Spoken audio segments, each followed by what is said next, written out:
Let's fill out a Virginia prenuptial agreement together and check off every legal requirement as we go. This is Virginia's prenuptial agreement, the contract a couple signs before marrying to set their own financial rules. On the right is everything Virginia asks of it. The agreement has to be in writing, and that is the document in front of you. This is a contract between two people planning to marry, made ahead of the marriage and effective when it happens. Property here means anything either person has an interest in, now or later, real or personal. Start with the effective date, the day the couple plans to sign before their wedding. Type the month, day, and year here. Signing does not switch it on, it takes effect when the marriage happens. Any deadline to bring a claim under the agreement is paused for as long as the couple stays married. Subject to the fairness defenses, state law leaves open. Married people can make the same kind of agreement on the same terms, except theirs takes effect the moment it is signed.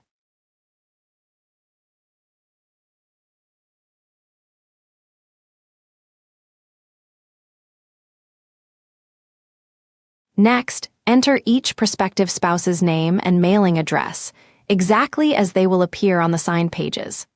The agreement calls them Prospective Spouse 1 and Prospective Spouse 2, names carried through the signature block and the schedules ahead.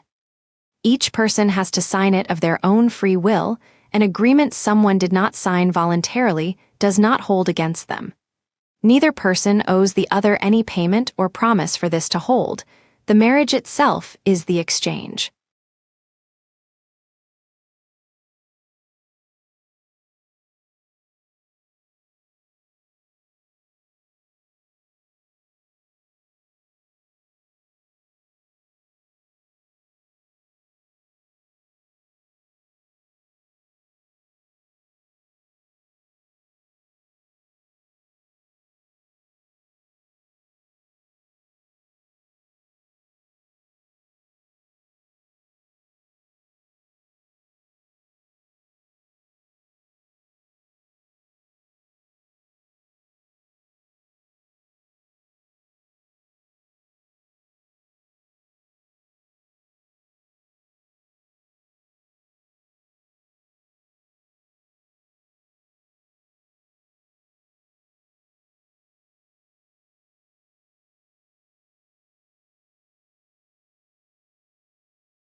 Further down, a clause names which state's law governs the agreement and which state's courts would hear a dispute.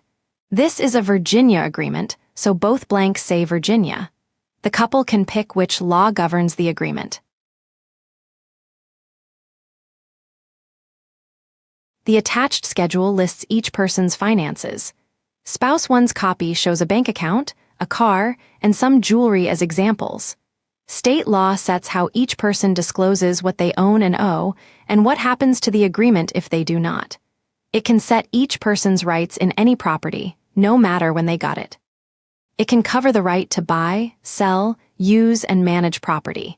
It can set how property is divided on separation, divorce, or death. That disclosure can be waived only if the person does it voluntarily and expressly, in writing. Spouse 2's copy follows the identical layout, with a different sample balance, vehicle, and valuable item. It can change or drop spousal support. It can require a will or a trust to carry out what the couple agreed. It can say who owns a life insurance policy and who gets the death benefit. Anything else can go in too, as long as it does not break public policy or a criminal law. The agreement closes with a signature line and a dated line for each spouse. Both people have to sign it, so neither page stands alone. After the wedding, changing or canceling it takes another written agreement, signed by both. The court decides whether the agreement is unconscionable, and it decides it as a question of law. A recitation inside the agreement is presumed factually correct on its face. Either side still has the usual fairness defenses, like waiting too long to enforce. A change or a cancellation does not need anything of value exchanged for it. It just has to be written down and signed by both. Fill out your own prenuptial agreement free at FormsPal, no sign-up required.